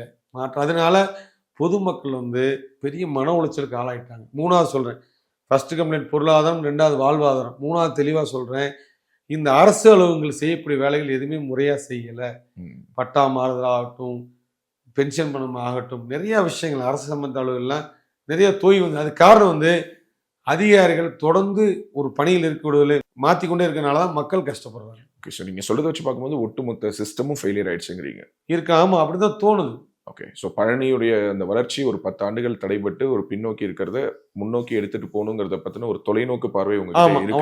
அவ்வளோதான். அதை எங்களால் புரிஞ்சுக்க முடியுது. இன்னொன்று சொல்லணும் என்னன்னா, இந்த இன்டர்வியூ ஆரம்பிக்கும் போது இந்த பழனியுடைய பிரச்சனைகள் பற்றி அல்லது இந்த தொகுதியினுடைய அந்த நுட்பமான பிரச்சனைகள் பற்றி உங்களுக்கு என்ன மாதிரியான ஒரு பார்வை இருக்கும் அப்படிங்கிற ஒரு கேள்வி இருந்துச்சு. ஆனால் நீங்கள் ரொம்ப நுட்பமாக இவ்வளோ ஒரு தெளிவாக, இன்னும் சொல்லப்போனால் விவசாயத்தை பற்றி மட்டுமே எல்லா பெர்ஸ்பெக்டிவ்லையும் நீங்கள் பேசியிருக்கீங்க. ஆமாம் சார். ஸோ அந்த அளவுக்கு விவசாயத்தை ரொம்ப உற்று நோக்கிருக்கீங்க. நீங்கள் உங்களுக்கு விவசாயம் ரொம்ப பிடிக்கும். நாங்கள் விவசாய குடும்பம் தானே. விவசாய குடும்பம் எல்லாருமே விவசாயிகள் தானே. எங்கள் தாத்தா விவசாயி, அப்பா விவசாயி, இன்னைக்கு விவசாயம் செஞ்சுட்டு தான் இருக்கோம். தோட்டமே வீடே குடியிருக்கிறது பண்ணை வீட்டில் தான் குடியிருக்கிறோம், தோட்டத்தில் தான் குடியிருக்கிறோம். ஓ. இல்லை இதில் என்னென்னா வளமான பூமி பழனி. ஏன்னா ஒரு ஊரில் ஒரு சட்டமன்றத்தில் இல்லாத விஷயமே கிடையாது. நெல், அருமையான நெல் கிடைக்குது. நெல் வந்து அருமையான நெல் கிடைக்குது. தேங்காய், அருமையான தேங்காய் கிடைக்குது. சுற்றி இருக்க இடங்கள்லாம் சுத்தமான எண்ணெய்கள் கிடைக்குது. எண்ணெய்கள் சுத்தமான ஆரோக்கியமான எண்ணெய்கள் கிடைக்குது. தேங்காய் எண்ணெய். கடலை வந்து இங்கே மெயின். நடக்கடலை வந்து இங்கே அருமையான நடக்கடலை கிடைக்குது, விவசாயத்தில் வருது.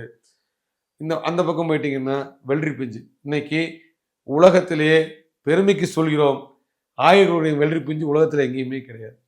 ஆயக்குடியில் கிடைக்கக்கூடிய வெள்ளரி பிஞ்சு, சின்ன வெள்ளரி பிஞ்சு, ரொம்ப சிறுசாக நீங்கள் பூம்பை பார்த்துக்கலாம், இவ்வளோ ரொம்ப டேஸ்ட்டாக இருக்கும். அந்த வெள்ளரி பிஞ்சு எங்கேயுமே கிடைக்காது. கொய்யாப்பழம், தரமார்ந்த கொய்யாப்பழம், மாம்பழம் எல்லா ஊர்லேயும் இருக்குது சுவையான. ஆனால் பழனியில் கிளிமூக்கு மாங்கானு ஃபேமஸ். எல்லாமே சேலத்துக்காரங்க சண்டைக்கு வர மாட்டாங்களா? என்னங்க உங்க எடப்பாடியாரோட ஒரு சேலத்துக்காரங்க சண்டைக்கு வர இல்லை, அது நல்லா இருக்குன்னு சொல்லிட்டேன் நான். ஓகே, எங்க மாம்பழம் நல்லா இருக்கும், தரமான மாம்பழம் கொடுப்போம். அப்படி மேலே மலை ஏறினீங்க, ஏறினோடனே காஃபி, வால்பெரிக்காய், ப்ளம்ஸு, சவுச்சவு, கேரட்டு, பீட்ரூட்டு, அதாவது மண்ணுக்குள்ளே விளையிற அத்தனை உருளைக்கிழங்கு, அப்படியே கோஸு, முட்டைக்கோஸு, காலிஃப்ளவர், அப்படியே ஒரு ஏரியா வரும். அடுத்து தாண்டி போனீங்கன்னு வைங்க, பூண்டு, மலைவாழைப்பழம், சாத்துக்குடி, சின்ன சாத்துக்குடி வருதுங்களா, சாத்துக்குடி, பேஷன் ஃப்ரூட்டு, இந்த மாதிரி எங்க தொகுதியில் இல்லாத ஐட்டமே கிடையாது. பழனிக்கு நீங்க ஒரு பிஆர்ஓவே செயல்பட்டுருவீங்க போல இருக்குங்க. ஆமா, எங்க ஊர் பெருமை நான் சொல்லி ஆகணும்ல சார். அதனாலதான் அந்த கேள்வியை நான் வைக்கணும்னு நினைக்கிறேன். இப்போ உங்களை எதிர்த்து களத்தில் இருக்கக்கூடியவர் திராவிட முன்னேற்ற கழகத்தின் சார்பாக மார்க்சிஸ்ட் கம்யூனிஸ்ட் கட்சியை சேர்ந்த பாண்டி அவர்கள். திண்டுக்கல் பூர்வீகமாக கொண்டவர், திண்டுக்கலை சேர்ந்தவர், இங்க வந்து நிக்கிறாரு. இந்த அளவுக்கு ஊரை நேசிக்கிறீங்க. எனக்கு தெரிஞ்சு பழனியை பத்தி பேசுங்கன்னு சொன்னா விடிய விடிய பேசுவீங்க போல இருக்கு. ஸோ அந்த அளவுக்கு இந்த ஊர் மேல உங்களுக்கு ஒரு பாசம் பற்று இருக்குது. மக்கள் என்ன நினைக்கிறாங்க அப்படிங்கிறது தெரியலையே சார். ஒரு வெளியூர்ல இருந்து ஒரு வேட்பாளர், இறக்குமதி செய்யப்பட்ட வேட்பாளர்னு நீங்க பிரச்சாரத்துல பேசுறீங்க, உங்க கூட வரவங்க பேசுறாங்க. பட் மக்கள் அதை இறக்குமதி செய்யப்பட்ட வேட்பாளராக நீங்க நாங்க வந்து அரசியலாவே பேசல, திருப்பி சொல்றோம். எங்களுடைய ஆதங்கத்தை தான் சொல்றோம். 10 ஆண்டு காலம் நீங்கள் வச்சிருந்தீர்கள். அச்சா 10 ஆண்டு உங்க கூட தானே இருந்துச்சு. நாங்க சொல்லல சார். நாங்க வந்து எங்க கட்சி சார்பா அரசியல பேசல. களம் சொல்லுகிறது, தேர்தல் களம் சொல்லுகிறது. களத்துல போய் நீங்க கேளுங்க, இன்டர்வியூ. டிப்ளமேட்டிக்கா நீங்க இந்த கேம் ஆடுற மாதிரி தெரியுது. எப்படி சொல்றீங்க? இல்ல, அதாவது களம் சொல்லுது அப்படின்னு சொல்றீங்க. நாங்கள் சொன்னா குறை சார். களம் சொன்னால் நிஜம். அது நாங்கள் சொன்னா குறையா எடுத்துக்குவீங்க. அரசியல் பரப்புரைக்காக நாங்கள் பேசணும்னு நினைப்பீர்கள். அது கிடையாது. களம் சொன்னா நிஜம்னு எடுத்துக்கிறீங்க. களத்துல போய் கேட்டு பார்த்தா தெரியும். ஏன் வெளியூர் வந்து வேட்பாளர் வரக்கூடாதுன்னு சொன்னா, இத்தனை விஷயம் எனக்கு தெரிஞ்சது. ஏன்னா நான் பிறந்து வந்து எனக்கு 57 வயசு ஆயிடுச்சு. பள்ளியிலே பிறந்து பள்ளியில வளர்ந்துருக்கேன். தொகுதி பூரா சுத்தி வந்திருக்கேன். உங்க வயசு 57. Okay, you look so young sir. ஃபிட்டா இருக்கீங்க. பேத்தி இருக்காருன்னு வச்சுங்க. இத்தனை விஷயங்களை தெரிஞ்சு கிட்டத்தட்ட 35 ஆண்டுகளாக நமக்கு மைண்டுக்குள்ளே ஓடிட்டு இருக்க விஷயம். இதெல்லாம் சரி பண்ணணும்னு நினைக்கிறோம். செந்தில்குமார் வந்தார், 2014 நின்னார். அப்புறம் 2014 தோல்வி விட்டார், 2000 வெற்றி விட்டார், 21 வெற்றி விட்டார். இப்போ புதுசாக ஒருத்தர் வர்றார். அவரே நின்றா கூட நல்லா இருந்திருக்கும். ஏன்னா செந்தில்குமாருக்கு இந்த காலத்தை பற்றி நல்லா தெரியும். திண்டுக்கல் ஒருத்தர் சம்மந்தம்லாம் பள்ளியில் வந்து நிற்கிறாருன்னா அவரது தொகுதி நிலவரம் தெரிஞ்சுக்கிறதுக்கே எத்தனை நாள் ஆகும்? நான் சொன்னல, அடிக்கடி அதிகாரி மாற்றனால எவ்வளோ பிரச்சனை வருது. அதே தான் எல்லாத்துக்கும் அதே தானே வரும். ஸோ 2 மாசத்துக்கு ஒரு தடவை, 3 மாசத்துக்கு ஒரு தடவை அதிகாரிகளை மாற்றினா, 5 வருஷத்துக்கு ஒரு தடவை சட்டமன்ற உறுப்பினரை மாற்றினாலும் மறுபடியும் அவர் முதலேருந்து வெளியூர்லேருந்து ஒருத்தர் வந்து நின்னா சட்டமன்றனுடைய பணி என்ன சார்? அதுக்கு பதில் சொல்லுங்க. சட்டமன்றனுடைய பணி என்ன? அந்த மண்ணை சேர்ந்தவனாக இருக்கும், அந்த மண்ணை பற்றி தெரிந்தவனாக இருக்க வேண்டும். அந்த மண்ணுக்கு பணி செய்யக்கூடிய ஆள் தானே சட்டமன்ற உறுப்பினராக வரணும்.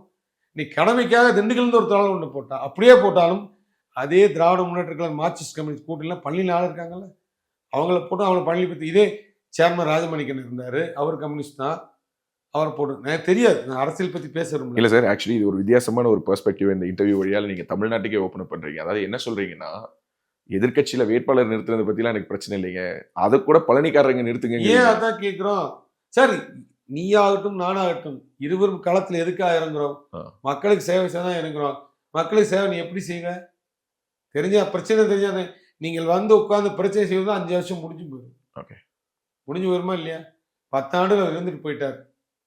அவர் மறுபடியும் போட்டிருந்தா கூட, நானும் ஒரு களத்துல இருந்திருந்தா கூட, அவருக்கு விஷயம் தெரியும், எனக்கு விஷயம் தெரியும், அது வேற மாதிரி போயிருக்கும். புதுசா அவர் எனக்கு தெரியாது சார். அவர் பார்த்து கூட கிடையாது. யாரு? பாண்டி அவர்களை பார்த்தது இல்லை, நான் பார்த்தே கிடையாது, கேள்விப்பட்டது இல்லை. என்ன சார் களத்துல 2 பேரும் மோதிக்கிறீங்கன்னு சொல்றாங்க. வந்து திண்டுக்கல் சட்டமன்றத்துல இருந்து தோல்வி விட்டுறார் அப்படிங்கிறது தெரியும். ஓகே. இப்போ அவர் யார் கேள்விப்பட்டிருக்கேன் சார், நேர்ல பார்த்தேன். சரி, பிரச்சாரம், அவருடைய பிரச்சாரம் எப்படி இருக்கு? இப்போ உங்க பிரச்சாரத்தை பத்தி எடுத்த உடனே சொன்னீங்க, பட்டாசா தெரியல சொன்னீங்க. சார், அவர் பிரச்சாரம் நான் பார்க்கல. நேத்து பார்க்கலன்னு சொல்ல வரீங்களா இல்ல நடக்கலன்னு சொல்ல இல்ல வரீங்களா? இல்ல நடந்துட்டு இருக்கு, நான் சரி. பார்க்கலாம், கேள்விப்படல. இன்னும் அதாவது களம் சூடு பிடிக்கல, பிடிச்சாதான் என்ன பண்றாங்கன்னு தெரியல. அவங்க என்ன மாதிரி அவங்க பிரச்சாரம் ஆரம்பிக்கிறது இல்லை. நாங்க பிரச்சாரம் பண்றது அரசியல் அட்ட பிரச்சாரம் தான். ஓகே. மக்களுக்கு நல்லது செய்யணும் தான் நினைக்கிறோம். இன்னைக்கு கூட கடைசியா ஓட்டு கேட்ட என்ன கேட்டனா, உங்கள் கிராமத்தை மட்டும் எண்ணாதீர்கள், நம்மளை சுத்தி அத்தனை கிராமத்திலும் வாழ்வாதாரம்லாம் கஷ்டப்படுறாங்க. நம்ம ஊர்லயா கரண்ட் இருக்கு, அடுத்து ஃபோன் பண்ண ஆம்புலன்ஸ் வந்துடும், ஃபோன் பண்ண டாக்ஸி வந்துடும், ஏறி போகலாம். ஆனா இதேமே இல்லாத கிராமங்கள் நிறையா இருக்கு. கிராமத்தில் மக்கள் இருக்காங்க. நீங்க வாக்களிக்கும் வாக்கு வந்து அவங்களுக்கு பயனுள்ளதா இருக்கும். உங்களை விட உங்களுக்கு தேவையில்ல, அவங்களுக்கு பயனுள்ளதா இருக்கும். எல்லாத்தையும் சிந்திங்கள். பழனி சட்டமன்றத்துக்கு எல்லாத்தையும் சிந்திங்கள். எல்லாத்துக்கும் நல்லா நடக்கணும்னா தொலைநோக்கு பார்வையில் அதிமுக ஆட்சி வந்தா நல்லா இருக்கும். நாங்க வந்தா நல்ல விஷயம் சொல்ல தவிர அடுத்தவங்களை பத்தி நாங்க பேசுறதே இல்லை. Great sir. ஸோ பழனி பத்தி நிறைய பேசுனீங்க. தமிழ்நாட்டுடைய கள நிலவரம் எப்படி இருக்கு? உங்களுடைய பொதுச் செயலாளர் வந்து பயங்கர பரபரப்பா எல்லா தொகுதிகளுக்கும் போய் பிரச்சாரம் பண்றாரு. ரொம்ப அவருடைய மொழி நடை, உடல் பயங்கர பரபரப்புல சுறுசுறுப்பா இருக்காரு. சுறுசுறுப்பா இருக்காரு. ஆமா, சுறுசுறுப்பா இருக்கார். இந்த வயல என்ன ஓட்டம் ஓடுறாரு பாத்தீங்களா? ஸோ ஏற்கனவே நம்மளுடைய இந்த நேர்காணலே முற்பகுதியில் நீங்க புரட்சி தலைவர் பத்தி, அம்மா பத்தி எல்லாம் பேசினீங்க. எடப்பாடி பழனிசாமி அவர்கள் ஒரு குரூஷியலான டைம்ல எனக்கு தெரிஞ்சு கட்சியினுடைய பொதுச் செயலாளராக அவர் பதவியேற்றாரு. முதல்வராக அவர் வந்த காலகட்டத்திலே பார்த்தீங்கன்னா, தற்போதைய முதல்வரே நிறைய தடவை பேட்டிகளில் சொல்லுவார், இன்னும் 2 மாதத்தில் எடப்பாடியார் ஆட்சி கவிழ போகிறது, 3 மாதத்தில்னாரு. அவரும் 4 வருஷம் 2 மாசம் தாக்கு பிடிச்சு அந்த ஆட்சியை வெற்றிகரமாக நடத்தி காட்டினாரு. அதுக்கு பிறகு பொதுச் செயலாளராகவும் ஆயிட்டாரு. அவரை பற்றி உங்களுடைய பார்வை, உங்களுடைய மதிப்பீடுகள் என்ன சார்? அவர் இந்த நாட்டுக்கு தேவைங்கிறது, அவர் இப்ப வைத்திருக்க பகுதி வந்து பதவி வந்து ஒரு பெரிய உதாரணம். எளியவர். நான் தான் சொல்லல, ஒரு பெரிய பாரம்பரிய குடும்பத்தில் வந்தவர் இல்ல, உங்க தந்தை முதலமைச்சர் இல்ல, உங்க தாத்தா முதலமைச்சர் இல்ல, ஒரு சாதாரண எளிமையா வாழ்க்கை எழுச்சி ஒரு சாதாரண கிளை செயலாளர் ஆரம்பிச்சுதான் படிப்படியா முன்னாடி வந்திருக்காரு. அவர் முதலமைச்சராக உட்கார ஒரு தகுதி கிடைச்சுன்னா அது பணம் கொடுத்தோ இது கொடுத்தோ வாங்கல, அது தவறான தகவல். அவருடைய முயற்சி, அவருடைய உழைப்பு கிடைச்ச பலன் தான் அது. என்னை பொறுத்த வரைக்கும் ஒரு உழைப்பு கிடைச்ச பலன் தான் அது. அவருக்கு அந்த தகுதி இருக்குன்னு சொல்லி உட்கார வச்சாங்க. தகுதி இருக்குன்னு எப்படி உட்கார வச்சாங்கன்னா, உட்கார வச்சவங்களுக்கு தெரியும் அவருக்கு தகுதி இருக்குன்னு. வெளியே இருக்கவங்களா அவர் தகுதி இல்லைன்னு சொன்னாங்க. 4 ஆண்டுகள் கழித்து இவர் தகுதி உள்ளவர் அப்படின்னு சொல்லி மக்களே ஒத்துக்கிட்டாங்க. இன்னைக்கு அதே தகுதி உள்ளவர் திருப்பி வரணும்னு மக்கள் பேசுறாங்க. எடப்பாடியார் வந்து பார்த்தீங்கன்னா, பெருசா வந்து அவர் பிஹெச்டி பண்ணல, டாக்டரேட் பண்ணல. ஆனால் மக்கள் மனநிலை உணர்ந்து செயல்படுகிறார். முக்கியமா மக்கள் என்ன நினைக்கிறாங்க நீங்க சொல்லுங்க. 1 மாதத்துக்கு முன்னாடி அதிமுக களம் எப்படி இருந்தது, 2 மாதத்துக்கு முன்னாடி களம் எப்படி இருந்தது, தைரியமாக சொன்னார். எங்களை எல்லாத்துக்கும் களம் நமக்கு சாதகமாகத்தான் இருக்குன்னு தைரியமா செல்லுங்கன்னு ஒரு ஆளுமையை சொன்னார். அவர்கிட்ட சர்வே போட்டும் கிடையாது. இவங்க மாதிரி பெரிய கார்பரேட் கம்பெனி வச்சுட்டு அவர் இன்னும் 5000 கோடி 500 கோடி கொடுத்து விலை கொடுத்து வாங்கலை. ஒவ்வொரு கிராமத்திலையும் போய் நேரடியா இவர் போகும்போது ஏற்பட்ட அனுபவம், எங்களை மேலே ஆளுநர் கிடைச்ச தகவலை வச்சு தான் இன்னைக்கு கலப்பணி ஆடிட்டு இருக்கார். மக்களை நேராக சந்திச்சு மக்களுடைய உணர்வுகள் என்னன்னு புரிஞ்சுக்கிட்டார். ஒரே உதாரணம், 1 மாசத்துக்கு முன்னாடி நிலவரம் எப்படி இருந்தது, இன்றைக்கு நிலவரம் எப்படி இருக்கு, இன்னும் 10 நாள் கழிச்சு பாருங்க நிலவரம் எப்படி இருக்கு. இப்பயே சொல்லிட்டாங்க, அனைத்து அண்ணா திராவிட வந்து ஆட்சி அமைக்கும்னு, உறுதியாக அமைக்குங்கிறாங்க, நம்பிக்கையா சொல்றாங்க. இன்னும் 10 நாள் கழிச்சு இன்னும் பழச்சாங்க. 10 நாளுக்குள்ள எந்த மாற்றத்தையும் யாரும் கொண்டு வர முடியாது. இந்த 5000 பணம் போட்டாங்க, அதை பத்தி மக்கள் சுத்தமாக மறந்துட்டாங்க, எதுவுமே யோசிக்கல. ஆனால் இந்த திட்டங்கள் வந்து ஒரு முக்கியமான விஷயம். எடப்பாடியார் வந்து வலிமையானவர், திறமையானவர், தெளிமையானவருக்கு இந்த அவருடைய வழிபாதைகள், அவர் பாராளுமன்ற உறுப்பினர் இருந்தாலும் சரி, பொதுப்பணித்துறை அமைச்சராக இருந்தாலும் சரி, அம்மாவோட இருந்தப்பவும் சரி, அம்மா மறைவுப்புண் ஆட்சிப்படுத்தி ஏறினப்பவும் சரி, எங்கேயாவது ஒரு சறுக்கு நீங்க சொல்லுங்களேன். ஒரு இடத்துல எடப்பாடியார் வந்து சறுக்கிட்டாரு, கவனக்குறை விட்டுனார், ஏதோ ஒரு இடத்துல சொல்ல முடியுமா? கஜா புயல்லாம் அவர் மாதிரி யாருமே கையாண்டு முடியாது. அதே மாதிரி கொரோனா காலகட்டத்தில் எப்படி செயல்பட்டார் யோசிச்சு பாருங்க. பம்பரமா சுத்தினார் எல்லா இடத்துக்கும். இன்னைக்கு வரைக்கும் அவர் நிலைப்பாட்டை விட்டு கொடுத்ததே இல்லை. எங்களுக்கு பிடிச்சதே ஒரு வலிமையான மனிதர். அவர் நிலைப்பாட்டை என்னைக்கு விட்டு கொடுக்கவே மாட்டார். தன் முடிவு சரி, தன் எடுக்கும் முடிவெல்லாம் சரின்னு ஒரு நிலைப்பாடு எடுப்பார். இன்னைக்கு வரைக்கும் சரியா தான் போயிட்டு இருக்கு. இப்போ கூட்டணி கட்சியில் ஆகட்டும், வலிமை எவ்வளவு பிடிப்பா இருக்கார், வெளிப்படையான நிறைய விஷயங்கள் சொல்ல முடியாது. விட்டு கொடுக்காம எவ்வளவு ஆளுமையா இருக்கார். இன்னைக்கு எல்லாமே தமிழகமே அனைத்து அம்மாவுக்கு அப்புறம் யாரை வச்சு நடத்த போறான்னு சொன்னாங்க. இன்னைக்கு அம்மாவுக்கு அப்புறம் சிறப்பாக நடத்தி கொண்டு போயிட்டு இருக்காரா இல்லையா? அதிமுக வழி நடத்துறதுக்கு அவர் சரியான சாய்ஸ்ங்கிறது நிரூபிச்சிட்டாருங்கிறீங்க. உண்மைதான். ஓகே. அதுல எந்த மாற்றம் இல்லையே. ஓகே, இந்த முறை தேர்தல் அறிக்கை எப்படி இருக்கு? அவருடைய இந்த தேர்தல் அறிக்கை பற்றி தேர்தலுக்கு உங்களுடைய பிரமாதமா இருக்கு. okay, உங்களுக்கு அதுல ரொம்ப ரொம்ப ரொம்ப பிடிச்ச உங்களுடைய பர்சனலா மனசுக்கு ரொம்ப நெருக்கமான ஸ்கீம்னா என்ன சொல்லுங்க? ஃப்ரிட்ஜ் கொடுக்கன்னு சொன்னது பெரிய விஷயம் இல்ல. கொடைக்கானல் இல்ல, இல்ல, கொடைக்கானல் சொல்லுங்க. ஃப்ரிட்ஜ் சொல்லலாம் கீழே தமிழ்நாடு மட்டும் சொல்றேன் சார். ஓகே, சோ நீங்க தொகுதியை விட்டு இப்போ வெளியே தமிழ்நாடு மட்டும் சொல்றேன். கனிமொழி அதை என்ன விமர்சிக்கிறாங்கன்னா எல்லார் வீட்லயும் ஃப்ரிட்ஜ் இருக்கு. சரி, அப்படி கனிமொழி சொல்றாங்க. பள்ளிக்கு வர சொல்லுங்க, நான் எல்லா ஊரும் கூட்டிட்டு போறேன். இல்லாத வீட்டுல தம்மா வாங்கி கொடுத்துருமா? ம். ஏங்க, கிராமத்துல அவன் சாப்பாட்டுக்கே கஷ்டப்படுறான். ஸ்டவ் கூட ரெகுலர் ஸ்டவ், இந்த டிவி இன்னும் பாத்தீங்கன்னா சாதா டிவி வச்சுட்டு இருக்க அந்த ஸ்டவ் இருக்கு பாத்தீங்களா, கேஸ் ஸ்டவ். ம். அதே சாதாரண ஸ்டவ் நம்ம ஃப்ரீயா கொடுத்த ஸ்டவ் தான் அந்த காலத்துல யூஸ் பண்றோம். அதுக்கு பதிலாக தான் திமுக வந்து கூப்பன் கொடுக்குறேன்னு சொல்றாங்க. 8000 ரூபாய்க்கு கூப்பன் கொடுக்குறோம், விருப்பப்பட்டதை வாங்கிக்கலாங்கிறாங்க. நீங்க வந்து ஃப்ரிட்ஜை கொடுத்து ஃப்ரிட்ஜை தான் வச்சுக்கணும்னு நான் ஏமாத்த சொல்றீங்க. விரும்பல சார். என்ன தேவையோ அதை கொடுக்குறேன்னு நினைக்கிறேன். ஃப்ரிட்ஜ் தேவை. தாய்மார்கள் எவ்வளவு சந்தோஷப்பட்டாங்க. இன்னைக்கு கூட நான் ஒரு புதிதாக ஒரு விஷயத்த சொன்னேன். இன்னைக்கு தேர்தல் அறிக்கையில் இல்லாத விஷயத்த சொன்னேன். கொடைக்கானல் வாழ்ற மக்களுக்கு ஃப்ரிட்ஜை விட அத்தியாவசிய தேவை சுடுதண்ணி காய வைக்கிற ஹீட்டர். காலையில் குளிர் காலத்தில் நைட்டு உறங்கும் போது அனல் கொடுக்கக்கூடிய ஒரு ஹீட்டர். ரெண்டும் இருந்தால் மக்களுக்கு சிறப்பாக இருக்கும் சொன்னி ரொம்ப வரவேற்கத்தக்கிறாங்க. எடப்பாடி முதலமைச்சராக வந்தால் இந்த கோரிக்கை வைத்து கண்டிப்பாக நிறைவேற்றி கொடுக்கணும். ஒரு ரேஷன் கார்டுக்கு ஒரு வாட்டர் ஹீட்டரும் ஒரு இது வாங்கி கொடுத்துறோம். சார் பயங்கர விவரமான ஆளா இருக்கீங்க சார். ஏன் அப்படி சொல்றீங்க? இல்ல சார், மற்ற ஊருக்குலாம் ஃப்ரிட்ஜ் கொடுத்தா உங்க ஊரோட சீதோஷ்ண நிலைக்கு ஏற்ற மாதிரி வாட்டர் ஹீட்டரு, ரூம் ஹீட்டர்னு நீங்க ஒரு புது தேர்தல் அறிக்கை தயாரிக்கிறீங்க. நீங்க வந்து ஃப்ரிட்ஜை விட மழைக்காரன் ஃப்ரிட்ஜ் கொடுத்தா ஃப்ரிட்ஜே தேவையில்லை. ஓகே, இங்க எனக்கு ஃப்ரிட்ஜே ஏசி வேண்டியது, ஃப்ரிட்ஜ் வேண்டியதில்லை. பட் தேவையான விஷயம் அந்த ஃப்ரிட்ஜை கூட நீங்க வச்சு எங்களுக்கு வேண்டாம். அது போல ஒரு வாட்டர் ஹீட்டும் ரூம் ஹீட்டரும் கொடுங்க. சந்தோஷமா இருக்கும்ல, குழந்தைங்க நல்லா படிக்கும்ல. இது இது இது சொன்னேன், தலைமைக்கு சொல்லி இதை எடுக்கிறேன்னு சொல்லியிருக்கேன். அது வந்து மக்கள் ரொம்ப வரவேற்பு கொடுத்தாங்க. ஓகே, தேர்தல் அறிக்கையில வந்து இந்த இலவசமா ஆண்களுக்கும் கொடுத்த பெரிய வரவேற்பு. ஆண்களுக்கும் இலவச பேருந்து சொல்றீங்க. ஒரு அந்த இது வந்துருச்சு. ஓகே, இன்னைக்கு கூட நான் தமாசா சொன்னேன். முன்ன அக்கா மட்டும் தான் பஸ்ல போயிட்டு இருந்துச்சு, மாமா 10 ரூபா கொடுத்து போயிட்டு இருந்தாரு. அக்கா மாமா 2 பேரும் சேர்ந்து ஃப்ரீயா போகலாம். காலையில் கிளம்பி போய் கொடைக்கானல் டீ சாப்பிட்டு சினிமா பார்த்து 2 பேரும் வீட்டுக்கு வா. அந்த எடப்பாடியை செஞ்சு கொடுக்க சொன்னா அது நல்ல வரவேற்பு. ஓகே, 1000 ஆக்கி இருக்கிறோம். குலவிளக்கு திட்டம், குலவிளக்கு திட்டம் கொடுத்துருக்கோம். 10,000 கொடுக்குறேன்னு சொல்லியிருக்கோம். ரெண்டாவது வந்து 100 நாள் வேலையே 150 நாள் ஆக்கிறதுக்கான முயற்சி எடுக்கிறார். 125 நாளாக பாரத பிரதமர் மாத்திட்டாரு. அந்த 120 நாள் வேலை வாய்ப்பத்தை வந்து 150 நாள் ஆக்கணும்னு சொல்லியிருக்காங்க. அதுவுமே அதில் இன்னொரு பிரச்சனை என்னன்னா, அரசியல் அது உள்ள வந்துருச்சு. அவங்களுக்கு தேவையான கொடுக்கறது, தேவையான கொடுக்குறது அதெல்லாம் இருக்கக்கூடாது. நடுநிலையா சரியாக பிரிக்கப்பட்டு எல்லாத்துக்கும் அந்த 150 நாள் வேலைவாய்ப்பு கொடுக்கப்பட வேண்டும். ரெண்டாவது, பணம் போறதில்லை. வேலை செஞ்சதுக்கப்புறம் 60 நாள் பணம் அவன் வர்றதே அந்த கஷ்டத்துக்கு தான் வர்றான். அது இப்போ பிரதமர் மோடியும் எடப்பாடியார் சேர்ந்து ஒரு திட்டத்தை கொண்டு வர போறாங்க. வேலை சேர்ந்து 15 நாளுக்குள்ள அந்த பணம் போய் சேரணும்னு ஒரு திட்டம் வரதாக சொல்றாங்க. இது வந்து பெரிய பெரிய மிகப்பெரிய வரவேற்பு. அதே மாதிரி பேரூராட்சியில் ஒன்றுக்கு முயற்சி பண்றாரு. இப்போ வந்து பேரூராட்சி இல்லை 150 நாள், அதையும் கொண்டிருக்கான முயற்சிகள் நடந்துட்டு இருக்கு.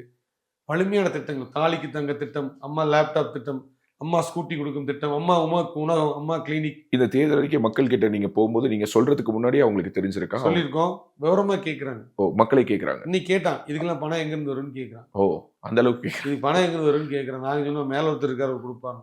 ஓகே, மேல யார்? நரேந்திர மோடி சொல்லணும். நாங்க பாரத பிரதமர் கேட்டால், எடப்பாடி கேட்டால் பாரத பிரதமர் கொடுப்பார். 4.5 லட்சம் கோடி போன தடவை வாங்கியிருக்கீங்க. இப்போ இந்த 5 வருஷத்துல இந்த 4.5 லட்சம் கோடியில் தமிழ்நாட்டுக்கு என்ன பயனுள்ளதாக செஞ்சாங்க? செய்யலை. இப்போ எடப்பாடியார் வந்தார்னா கண்டிப்பாக செய்வார். இந்த திட்டங்களை நிறைவேற்றுவார். நரேந்திர மோடி எங்களுக்கு உதவி செய்வார். கேள்வி இல்லாமல் பணம் கிடைக்கும், முறையாக செயல்படுத்தப்படும், எல்லா திட்டங்களும் அமல் கொண்டு வரணும்னு சொல்லியிருக்கோம். 3 சிலிண்டர் கேஸ் சிலிண்டர் கொடுக்குறோன்னு சொல்லியிருக்கோம். போன தடவை 7 சிலிண்டர் சொன்னோம், 3 சிலிண்டர் கொடுக்குறோன்னு சொல்லியிருக்கோம். நிறைய திட்டங்கள். அதே மாதிரி இப்போ விவசாய கடன் ரத்து, அது எவ்வளோ பெரிய விஷயம் சொல்லுங்க. அப்புறம் இந்த கூட்டுறவு லோன்லாம் வச்சுருக்காங்களே, சின்ன சின்ன தங்க லோன், அதெல்லாம் வந்து ஒவ்வொன்றா சரி செஞ்சுட்டு வர்றாங்க. இதெல்லாம் ரத்தாகும். கல்விக்கடன் ரத்துன்னு சொல்லியிருக்காரு. இது கேள்வி கேட்குறாங்க. படிக்காமல் எப்படி கேட்பாங்க? நீ 10,000 எப்படி கொடுப்ப, ஃப்ரிட்ஜ் எப்படி கொடுப்ப, லேப்டாப் எப்படி கொடுப்ப, ஸ்கூட்டர் எப்படி கொடுப்ப, தாலிக்கு தங்க கொடுப்ப, நிறைய கேட்குறாங்க. அதுக்கு அவர் சொல்கிறார், மத்திய அரசில் கேட்டு மத்திய அரசு வாங்கி எல்லாம் முறையாக செய்வோம். மத்திய அரசோட அனுமதியோடு தான் எல்லாமே கொடுக்குறோம். மத்திய அரசு நம்ம உறுதுணையாக நிற்கும், சிறப்பாக எல்லா திட்டத்தையும் செயல்படுவோம். ஆனால் திராவிட முன்னேற்ற கழகத்தில் அந்த வாக்குறுதி கொடுக்க முடியாது. நம்மளாம் அந்த வாக்குறுதி கொடுத்து கேட்டு மக்களுக்கு எல்லா பலனும் வந்து சேரணும்னு எடப்பாடியார் சொல்லியிருக்கார். கண்டிப்பாக தான் நடைபெறும். Great sir. கூட்டணி கட்சிகளுடைய ஒத்துழைப்பு எப்படி இருக்கு? அருமையா இருக்கு, பிரமாதமா இருக்கு. ஒற்றுமையா செயல்படுறோம். கலமை நல்லா இருக்கு. எல்லாமே இப்போ நாங்கள் பெருசாக 20-30 கம்பெனிலாம், எங்கள் கம்பெனி 4-5 கம்பெனி தான். 30 கம்பெனிலாம் எங்கிட்ட கிடையாது. அதாவது மிலிட்டரி சொல்லுவாங்களே, பெட்டாலியன் 1 பெட்டாலியன் 2, அது மாதிரி ஒரு 4 பெட்டாலியன் 5 பெட்டாலியன் வச்சுருக்கோம். அது வலுவாக இருக்குது. அது கண்டிப்பா சார், இன்னைக்கு எதிர்பக்கம் 30 பேர் சார், மிகப்பெரிய மெகா கூட்டணிங்கிறாங்க அவங்களோட கூட்டணி. எப்படி அவங்க கூட்டணியை 30 பேர்ல எத்தனை கட்சியில பெரிய கட்சின்னு சொல்லுங்க பார்ப்போம், கேட்டுக்கிறோம். ம், இந்த 30 கட்சி சேர்ந்து ஒரே கட்சி கூட வச்சிருக்கோம் நாங்க. ம், தெரியுதா? இந்த 30 கட்சி சொல்றீங்களே, அத்தனை கட்சி சேர்ந்து ஒரு மெகா கட்சி கையில வச்சிருக்கோம். 3வது தடவை பாரத பிரதமர் இருக்காரு அவரு, இல்லைங்களா? 3வது தடவை பாரத பிரதமர் இருக்காரு அவரு. இந்த 30 கட்சியிலும் அந்த ஒரு கட்சிக்கு இணையாகுமா? ஆகாதல்ல. பாட்டாளி மக்கள் கட்சி கூட இருக்கு, அது வலுவான கட்சி நம்ம கூட இருக்கு. டிடிவி நம்மளோட இருக்காரு, அது ஒரு வலுவான கட்சி.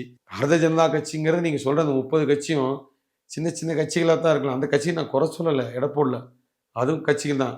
ஆனால் இந்த 30 கட்சிக்கு இணையான கட்சி நம்ம வச்சிருக்கோம்ல, இந்த ஒரு ஆளுமையான கட்சி வச்சிருக்கோமா இல்லையா? மத்திய அரசுன்னு ஒரு கட்சி கூட வச்சிருக்கோமா இல்லையா? அப்போ நாங்கள் தானே வலுவாக இருக்கோம் களத்தில். சரி, 30 கட்சி இருக்குன்னு சொல்றீங்களே, அப்போ நீ ரேங்கிங்கில் நீ வேறு ஒன்றாவது இருக்கு, 200 சீட் வரும் சொல்லிருக்கீங்க, ஏன் சொல்லலை? எடப்பாடியார் முதலமைச்சர் வரான்னு, அப்போ நம்ம தானே வலுவான கூட்டணின்னு அர்த்தம். அவங்க தான் சொல்றாங்க சார், வெல்வோம் 200 படைப்போம் சொல்லுவாங்க சார், 500 கூட சொல்லலாம், 300 கூட சொல்லலாம், சொல்றதுக்கு என்ன இருக்கு? 234 சத்தம் சொல்றேன், என்ன வேணாலும் சொல்லலாம். ஓகே. நீங்க எடப்பாடி ஒரு ஆளுமை ஒன்று விஷயம் சொல்றேன் கேளுங்க. இந்த கூட்டணி போய் ஷார்ட்டா முடிச்சாரு, 2 நாள் அறிக்கை கொடுத்தாரு, வேட்பாளர் அனௌன்ஸ் பண்ணாரு, டக்கு டக்குன்னு வேலையை முடிச்சு பிரச்சாரத்துக்கு கிளம்பிட்டார். காலைல 1:30 மணிக்கு வருது, 3 மணிக்கு வண்டி எடுத்து பிரச்சாரத்துக்கு, முதல் நாள் பிரச்சாரத்துக்கு போயிட்டாரு. 1:30 மணிக்கு எங்கதான் கூப்பிட்டாரு, நீ தான் வேட்பாளர் போய் வேலை பாருங்கிறாரு. 4 மணி நீ ஊருக்கு கிளம்புறோம்னு அவர் ஊருக்கு கிளம்பி போயிட்டாரு. நாங்கள் அறிவித்து எத்தனை நாள் கழித்து மற்ற கட்சியில் அறிவித்து சொல்லுங்க. ஒரு ஆளுமையான மனிதர் அவரு டக் டக் டக்குன்னு வேலையை பார்க்குறாரு. கூட்டணி நம்ம பலமா இருக்கு, பாரதிய ஜனதா கட்சி நம்ம கூட இருக்கு, நல்லா சப்போர்ட் பண்றாங்க. பாரதிய ஜனதா கட்சி நல்லாவே வளர்ந்துருக்கு, எல்லா பக்கமும் வளர்ந்துருக்கு, நல்லா அவங்களுக்கு உறுதுணை இருக்கு. பாட்டாளி மக்கள் கட்சி நம்ம கூட இருக்காங்க, ஜி.கே. வாசன் சார் இருக்காரு, இன்னும் நிறைய பேர், ஜான் பாண்டியன், நிறைய பேர் கூட இருக்காங்க. அவங்க எல்லாம் நமக்கு வலிமை தான். பள்ளியில் பார்த்தீங்கன்னா இந்த கட்சிக்கு பூரா ஆளு இருக்காங்க. அதனால இந்த கூட்டணி கட்சியோட ஆதரவு, முழு ஆதரவு இருக்கு. எல்லாருமே வந்து இது ஒன்று நல்லா தெரிஞ்சுக்க, என்னை மாதிரி பழனிக்கு நல்ல செய்யணுங்கிற என் நண்பர் கனகராஜ் எடுத்துங்க, அவருக்கும் அதே தான். எனக்கு என்ன ஆதங்கமோ அவருக்கும் அதே தான்.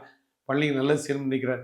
கூட்டணி கட்சி இருக்க நண்பர்கள் எல்லாமே பழனி சார்ந்த நண்பர்கள் தான், வெளியூர் வந்து யாருமே வரல.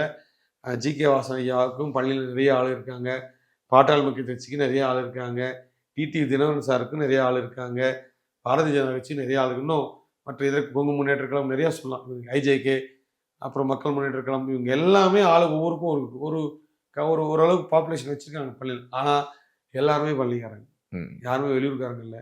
ஸோ பள்ளிக்காரங்களாம் இருக்காங்க, எல்லாம் பழக்கப்பட்டவங்க, மாமா மச்சான் அண்ணன் தம்பியாக பேசி பழவங்க, எல்லாம் ஒற்றுமையாக ஒரு குடும்பமாக இந்த அரசியல் பயணத்தை பார்க்கணும். எல்லாருடைய பார்வையும் பழனிக்கு நல்லது செய்யணுங்கிற ஒன்று தான், வேறு எதுவுமே கிடையாது. ஸோ இந்த பழனி தேர்தலில் மக்கள் முன்னாடி நம்ம வைக்க போகிற அல்லது நீங்கள் வைக்க போகிற கேள்வி அல்லது முழக்கம் என்னன்னா, பழனியுடைய மண்ணின் மைந்தன் ரவி மனோகரன் வேண்டுமா, இறக்குமதி செய்யப்பட்ட வேட்பாளர் பாண்டி வேண்டுமா? இதான் உங்களுடைய கேள்வியா இருக்க போதா? பழனிக்கு நல்லது செய்யக்கூடிய ஆள் வேண்டுமா, பழனி பற்றி தெரிஞ்சவன் வேண்டுமா, பழனிக்கா பயனுள்ளதாக ஒரு கஷ்டப்படக்கூடிய ஆள் வேண்டுமா, புதுசாக ஒரு ஆள் வந்து, நான் என்ன சொன்னேன், மண்ணின் மைந்தெல்லாம் ஏற்றக்கூடிய விஷயம்தான்.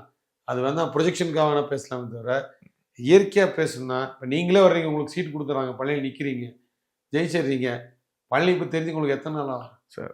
கொடைக்கானல் சுற்றி பார்க்கறதுக்கே 2 வருஷம் ஆகும். சொல்ல ஆயிடுச்சு இல்லையா? இன்னைக்கு ஒன்றும் இல்லை, இந்த போயிட்டு வந்த தூரம் உங்களுக்கு எவ்வளோ தூரம்? கிராமங்களை தெரிந்து கொள்வதற்கே ஆண்டுகளாகும், கிராமங்களை தெரிந்து கொள்வதற்கே ஆண்டுகளாகும். பல சமுதாயம் வாழும் பழனி சட்டமன்ற தொகுதி, குறிப்பிட்ட சமுதாயம் அல்ல, அனைத்து சமுதாயம் கலந்து வாழும் பழனி சட்டமன்ற தொகுதி. அதனால இதை தெரிஞ்சு ஒவ்வொருத்தரும் என்னென்ன நினைக்கிறாங்கன்னு புரிஞ்சுக்கிட்டு 5 வருஷம் ஆயிப்போம்.